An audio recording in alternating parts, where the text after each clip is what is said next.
નમસ્કાર વિદ્યાર્થી મિત્રો, મારું નામ હેમંત સોલંકી। આજે આપણે ધોરણ 10 માં સામાજિક વિજ્ઞાન પાઠ પહેલો ભારતનો વારસા વિશે આપણે ચર્ચા કરવાની છે। મિત્રો, વિશ્વમાં ઘણા દેશો છે અને ઘણા દેશોમાં આજથી હજારો વર્ષો પહેલા ઘણી બધી સંસ્કૃતિનું નિર્માણ થયું છે। આ જે કંઈ પણ સંસ્કૃતિનું નિર્માણ થયું છે, જેવી કે મિસર સંસ્કૃતિ, રોમન સંસ્કૃતિ, ગ્રીક સંસ્કૃતિ, મેસોપોટેમિયાની સંસ્કૃતિ, વિશ્વમાં આવી ઘણી બધી પ્રાચીન સંસ્કૃતિઓ જોવા મળે છે।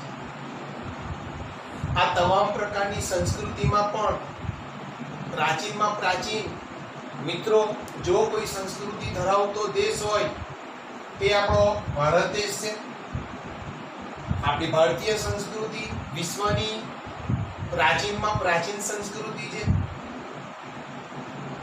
વિદ્યાર્થી મિત્રો, આજે આપણે વારસા વિશે ચર્ચા કરવાના છે કે ભાઈ વારસો એટલે શું। તો વિદ્યાર્થી મિત્રો, વારસો એટલે આપણને આપણા પૂર્વજો તરફથી જે કંઈ પણ અમૂલ્ય ભેટ મળેલી છે તેને આપણે વારસો કહીએ છીએ। બીજી રીતે કહીએ તો પેઢી દર પેઢી જીવનમાં જે કંઈ પણ પ્રાપ્ત થાય તેને આપણે વારસો કહીએ છીએ। હવે તમને પ્રશ્ન થાય કે સાહેબ, પેઢી દર પેઢી વારસો એટલે પૂર્વજો તરફથી મળેલો વારસો એટલે પૂર્વજો તરફથી મળેલો વારસો એટલે એક્ઝામ્પલ તમને આપું કે ભાઈ આજથી હજારો વર્ષો પહેલા આપણા જે પૂર્વજો હતા એ પૂર્વજો પ્રકૃતિની પૂજા કરતા હતા।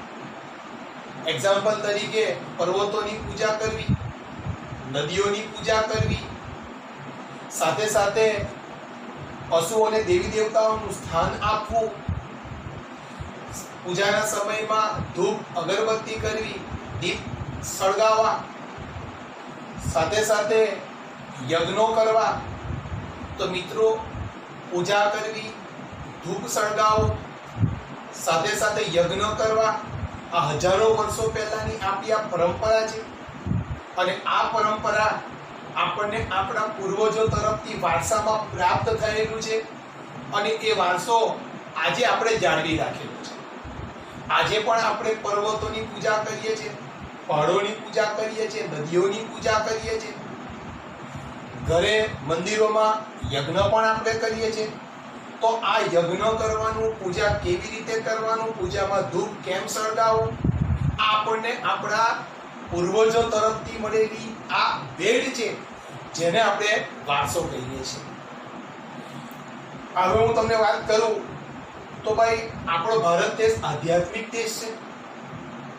જે આધ્યાત્મિક દેશમાં આપણા ભારતમાં લગભગ 4 જેટલા વેદોની રચના થઈ છે, 18 જેટલા પુરાણોની રચના થઈ છે અને 6 જેટલા શાસ્ત્રો જેવી રચના થઈ છે।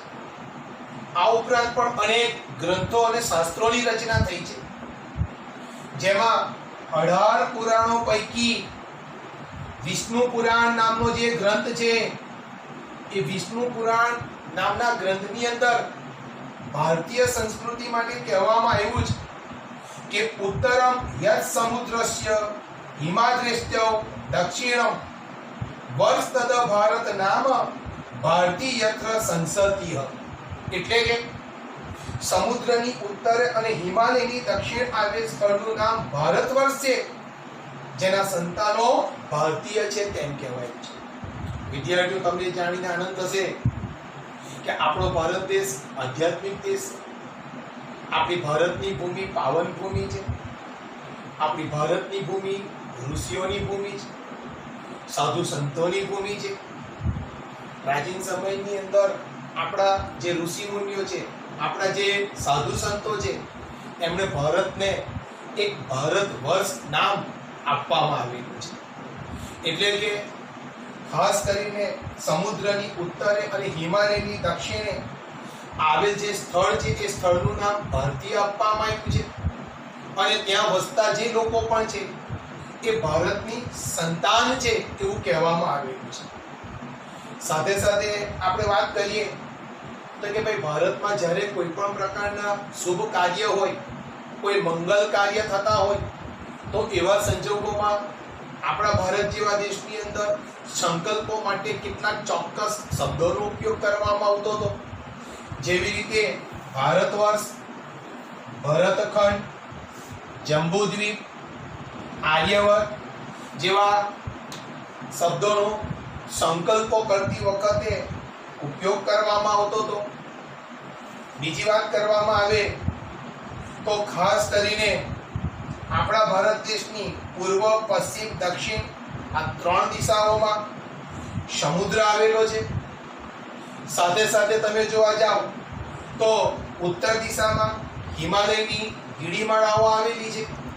એટલે કે વિદ્યાર્થી મિત્રો, હું તમને કહું કે ભાઈ આપણો ભારત જે દેશ છે એ ભારત દેશ એનું જે 3 બાજુ આપવામાં આવેલી છે એ 3 બાજુ 3 સમુદ્ર આપવામાં આવેલા છે. જેમાં આપણે વાત કરીએ તો પશ્ચિમમાં અરબ સાગર છે,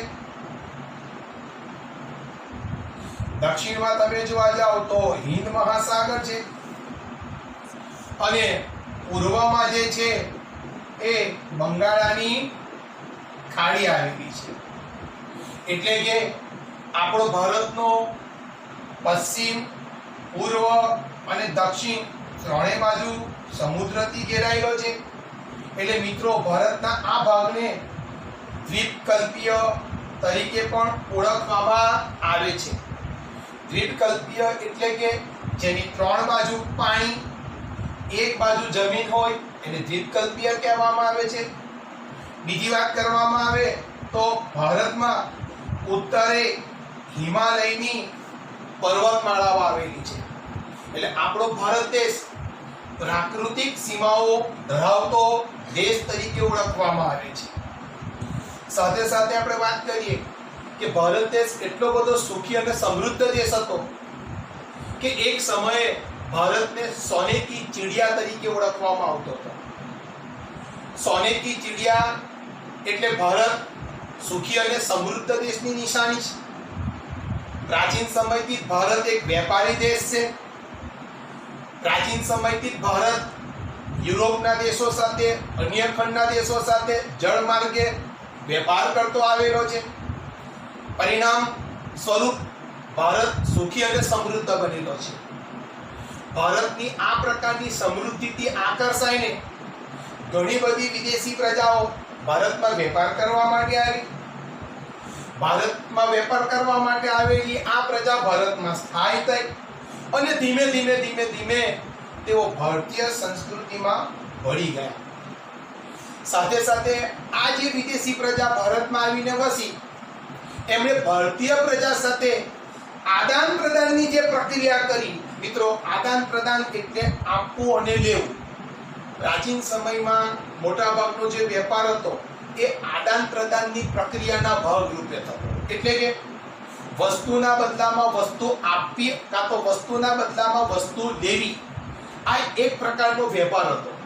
વર્તમાન સમયની અંદર જ્યારે તમારે કોઈ પણ પ્રકારની વસ્તુ ખરીદવી હોય તો તમારે વસ્તુના બદલામાં પૈસા આપવા પડે. પણ અહીંયા વિદ્યાર્થી મિત્રો, આપણે સંસ્કૃતિના સંદર્ભમાં વાત કરીએ છીએ કે ભાઈ પ્રાચીન સમયની વાત કરવામાં આવે તો આ જે વિદેશથી આવેલી જે કંઈ પણ પ્રજા હતી તે તમામ પ્રકારની પ્રજા અને ભારતીય પ્રજા વચ્ચે અનેક પ્રકારની આદાન પ્રદાનની પ્રક્રિયાના ભાગરૂપે ઘણા બધા પરિવર્તનો થયા. એક પેઢીમાંથી બીજી પેઢીમાં હસ્તાંતરણ થયું. આમ ધીમે ધીમે સાતત્યપૂર્ણ એટલે કે સતત ને સતત એક ધારો ભારત જેવા દેશની સંસ્કૃતિનો વિકાસ થવા લાગ્યો. વિદ્યાર્થી મિત્રો, હવે આપણે વાત કરીએ તો આપણો આજનો જે ટોપિક છે, ટોપિકનું નામ છે કે ભાઈ ભારતનું સ્થાન અને સાથે સાથે તેનો વિસ્તારની વાત કરીએ. તો વિદ્યાર્થી મિત્રો, તમને બધાને જ ખબર છે કે ભાઈ ધોરણ 9 માં વાત કરીએ તો ધોરણ 9 માં આપણે આનો વિગતે અભ્યાસ કરી ગયા છે. એટલે અહીંયા આપણે માત્ર સંક્ષેપમાં ચર્ચા કરીશું. કે ભાઈ પ્રાચીન સમયનું ભારત ઘણું વિશાળ હતું. મિત્રો, વર્તમાન સમયનું જે અફઘાનિસ્તાન છે, પાકિસ્તાન છે, બાંગ્લાદેશ છે, મ્યાનમાર છે, આ તમામ પ્રકારના હાલના વર્તમાન જે દેશો છે એ તમામ પ્રકારના દેશો ભારતમાં એક સમયે સમાયેલા હતા. એટલે પ્રાચીન સમયમાં ભારત ઘણો વિશાળ દેશ કહેવામાં આવતો હતો. હવે થાય છે શું કે ભાઈ વર્તમાન સમયની વાત કરવામાં આવે તો વિસ્તારની દ્રષ્ટિ અને વસ્તીની દ્રષ્ટિ, તો આજે પણ વિસ્તારની દ્રષ્ટિએ સમગ્ર વિશ્વમાં ભારતનું 7મું સ્થાન છે. અને વસ્તીની દ્રષ્ટિએ તો મિત્રો આપ સૌ જાણો જ છો કે ભાઈ વસ્તીની દ્રષ્ટિએ સમગ્ર વિશ્વમાં ભારતનું સ્થાન બીજું છે. એટલે કે વસ્તીની દ્રષ્ટિએ ચીન વિશ્વમાં પ્રથમ સ્થાન ધરાવે છે. તો આવા પ્રશ્નો પણ બોર્ડમાં પૂછાય કે ભાઈ વિસ્તારની દ્રષ્ટિએ વિશ્વમાં ભારતનું સ્થાન કેટલામું છે અને વસ્તીની દ્રષ્ટિએ ભારતનું સ્થાન કેટલામું છે. તો વિદ્યાર્થી મિત્રો યાદ રાખજો કે ભાઈ વિસ્તારની દ્રષ્ટિએ સમગ્ર વિશ્વમાં ભારતનું 7મું સ્થાન છે અને વસ્તીની દ્રષ્ટિએ ચીન પછી ભારતનું બીજું સ્થાન છે. ત્રીજો આપણો આજનો જે ટોપિક છે એ ટોપિકની આપણે વાત કરીએ તો વૈવિધ્યસભર વારસો. વૈવિધ્યસભર વારસો. હવે વારસો એટલે તો મેં તમને વાત કરી છે કે ભાઈ વારસો એટલે શું? તો કે ભાઈ આપણને આપણા પૂર્વજો તરફથી જે કંઈ પણ અમૂલ્ય ભેટ પ્રાપ્ત થઈ છે એને આપણે વારસો કહીએ છીએ. હવે વાત કરીએ તો કે ભાઈ આપણા ભારત દેશમાં માત્ર એક પ્રકારનો વારસો નથી. ભારતમાં અનેક પ્રકારનો વારસો છે. ખાસ કરીને વાત કરીએ તો સાંસ્કૃતિક વારસો, પ્રાકૃતિક વારસો, ભૌતિક વારસો, જૈવિક વારસો. એમાં હું તમને વાત કરું તો કે ભાઈ પ્રાકૃતિક એટલે કે જેનું નિર્માણ, જેનું સર્જન કુદરતે કરેલું હોય, દાખલા તરીકે નદી અને ઝરણા. સાંસ્કૃતિક વારસો કોને કહેવાય? તો કે ભાઈ જેનું સર્જન માનવીએ કરેલું હોય, દાખલા તરીકે મંદિર, મસ્જિદ, મકબરાઓ, કિલ્લાઓ, તળાવો. ભૌતિક વારસો એટલે આપણને આપણા બાપ દાદા તરફથી જે કંઈ પણ સંપત્તિ પ્રાપ્ત થાય, જે કંઈ પણ મિલકત પ્રાપ્ત થાય, જે કંઈ પણ ઘર, વાસણો, જે કંઈ પણ પ્રાપ્ત થાય એને આપણે ભૌતિક વારસો કહીએ છીએ. અને જૈવિક વારસાની વાત કરવામાં આવે તો આપણે માતા પિતા તરફથી કેટલાક આનુવંશિક જે લક્ષણો પ્રાપ્ત થાય એને આપણે જૈવિક વારસો. વન ફોર એક્ઝામ્પલ કે ભાઈ ડાયાબિટીસ એક આનુવંશિક લક્ષણ છે કે આપણા બાપ દાદાને જો ડાયાબિટીસ હોય તો એ વારસો કુટુંબના કોઈ પણ સભ્યને, કુટુંબના કોઈ પણ બાળકમાં એ લક્ષણ ઉતરે. એટલે આ પ્રકારના લક્ષણને આપણે જૈવિક વારસો કહીએ છીએ. હવે આપણે વાત કરીએ તો કે ભારતનો વૈવિધ્યસભર વારસો એટલે શું? તો કે ભારત ભૂમિએ માત્ર ભારતને આ સમૃદ્ધ વારસો નથી આપ્યો, પરંતુ સમગ્ર વિશ્વને પણ આ વારસો આપેલો છે. ભારતની પ્રજા ભારતીય સંસ્કૃતિ, શાંતિપ્રિય અને વેપારી છે. આપણી જે ભારતીય સંસ્કૃતિ છે એ ભારતીય સંસ્કૃતિમાંથી આપણને સત, ચિત્ત અને આનંદની અનુભૂતિ થાય છે. હવે તમને વિકલ્પમાં પૂછે કે ભારતીય સંસ્કૃતિમાંથી આપણને શાનો અનુભવ થાય છે? તો ભારતીય સંસ્કૃતિમાંથી આપણને સત, ચિત્ત અને આનંદની અનુભૂતિ થાય છે. ભારતીય સંસ્કૃતિ હંમેશા કેવી રહે છે? બીજો પ્રશ્ન એવો પૂછાય તો ભારતીય સંસ્કૃતિ હંમેશા એક તો શાંતિપ્રિય રહે છે અને બીજો શબ્દ વાપરવામાં આવ્યો છે કે ભાઈ વેપારી રહે છે. સાથે સાથે તમે જોવા જાઓ કે ભાઈ આ સમય દરમિયાન ભારતની સંસ્કૃતિથી, ભારતની સમૃદ્ધિથી આકર્ષાઈને આવેલી જે વિવિધ પ્રકારની જે વિદેશી પ્રજા હતી, એ તમામ પ્રકારની જે વિદેશી પ્રજા હતી એ ભારતીય સંસ્કૃતિ સાથે આદાન પ્રદાનની પ્રક્રિયાના કારણે તેઓ ભારતીય સંસ્કૃતિમાં ભળી ગયા. પરિણામ સંજોગોમાં આમની સંસ્કૃતિ આપણી સંસ્કૃતિમાં સમન્વય થયો, આપણી સંસ્કૃતિનો એમની સંસ્કૃતિમાં સમન્વય થયો. સંસ્કૃતિની આ પ્રકારની આદાન પ્રદાનની પ્રક્રિયાના કારણે ભારતમાં એક સમન્વયકારી સંસ્કૃતિનું નિર્માણ થયું. પરિણામ સંજોગોમાં સિંધુ ખીણની સંસ્કૃતિના લોકોથી શરૂ કરીને આદિમ સુધીના લોકોએ ભારતને પોતાની આવડત, બુદ્ધિ, શક્તિ અને કલા કૌશલ્ય દ્વારા સમૃદ્ધ બનાવ્યું છે. ભારતના ભવ્ય વારસાના નિર્માણ અને ઘડતર માટે અનેક ઋષિ મુનિઓ, સંતો, વિદુષીઓ, વિદ્વાનો, ચિંતકો, કલાકારો, કારીગરો, વૈજ્ઞાનિકો, સંશોધકો, સાહિત્યકારો, શિક્ષણ શાસ્ત્રીઓ, રાજનીતિજ્ઞો, ઇતિહાસકારો, સમાજ સુધારકો વગેરેનો અગત્યનો ફાળો છે. તેમના ધર્મ શાસનની શૈલી, ભાષા, કલા, ચિત્ર, બોલી, પહેરવેશ અને રીત રિવાજો પણ ભારતને મળ્યા. આ રીતે ભારતમાં ભાતીગળ સંસ્કૃતિનું નિર્માણ થયું. વિદ્યાર્થી મિત્રો, ખાસ ધ્યાન આપવા જેવી વાત છે કે ભાઈ સિંધુ ખીણની સંસ્કૃતિ એટલે શું? તો ભારતીય જે સંસ્કૃતિ છે એ ભારતીય સંસ્કૃતિનું જે સર્જન છે એ ભારતીય સંસ્કૃતિનું સર્જન, બીજા શબ્દોમાં કહીએ તો નિર્માણ, ભારતની બે નદીઓ, એક તો સિંધુ નદી અને બીજું રાવી નદી. આપણી ભારતીય સંસ્કૃતિ આ બે નદીઓના કિનારે સર્જન પામી, એટલે એ સંસ્કૃતિને નામ આપી દેવામાં આવ્યું સિંધુ ખીણની સંસ્કૃતિ. સાથે સાથે આપણે વાત કરીએ કે ભાઈ આથી હજારો વર્ષો પહેલા સિંધુ નદીના કિનારે વસતા લોકોથી લઈને આદિમ એટલે કે વર્તમાન સમયના જે લોકોએ છે એ પોતાની આવડત, પોતાની બુદ્ધિ, પોતાની શક્તિ અને પોતાની કળા દ્વારા ભારતીય સંસ્કૃતિને સમૃદ્ધ બનાવ્યું છે. કેટલીક વખત વિદ્યાર્થી મિત્રો બોર્ડની અંદર, પરીક્ષાની અંદર 2 માર્ક્સનો પ્રશ્ન પૂછવામાં આવ્યો છે.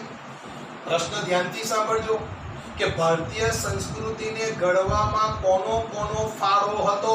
તો યાદ રાખજો કે ભાઈ ભારતીય સંસ્કૃતિના નિર્માણ અને ઘડતરમાં એક તો સૌથી પહેલા નામ છે તે કે ભાઈ ઋષિ મુનિઓનું નામ છે. આપણે પહેલા જ વાત કરી કે આપણા ભારત જેવા દેશની અંદર વાત કરવામાં આવે તો ખાસ કરીને તમે જોવા જાઓ તો ભારત જેવા દેશની અંદર આપણો ભારત દેશ ઋષિઓનો દેશ તરીકે ઓળખવામાં આવે છે. આ જ ઋષિઓએ ભારતને ભારત વર્ષ નામ આપ્યું છે. તો ભારતીય સંસ્કૃતિના નિર્માણમાં એક તો ઋષિ મુનિઓ, સંતો, વિદુષીઓ, સમાજ સુધારકો, ચિંતકો, કલાકારો, કારીગર, વૈજ્ઞાનિકો, સમાજ સુધારકો, સાહિત્યકારો, શિક્ષણ શાસ્ત્રીઓ વગેરે જેવાનો અગત્યનો ફાળો છે. તદુપરાંત તેમના તરફથી આપણને ધર્મ, શાસન શૈલી, ભાષા, કલા, ચિત્ર, બોલી, પહેરવેશ અને રીત રિવાજો આપણને એમની પાસેથી પ્રાપ્ત થયા, ભારતને પ્રાપ્ત થયા. આમ ધીમે ધીમે ભારતીય સંસ્કૃતિનું નિર્માણ થયું અને એ સંસ્કૃતિ ભાતીગળ સંસ્કૃતિ તરીકે ઓળખવામાં આવે છે. તો વિદ્યાર્થી મિત્રો, હવેના ટોપિકમાં આપણે સંસ્કૃતિનો અર્થ વિશે ચર્ચા કરીશું. સંસ્કૃતિ કોને કહેવાય, ભારતીય સાંસ્કૃતિક વારસા વિશે ચર્ચા કરીશું. તો હવેના નેક્સ્ટ વિડીયોમાં આપણે બીજા ટોપિક ઉપર આપણે ચર્ચા કરીશું. નમસ્કાર.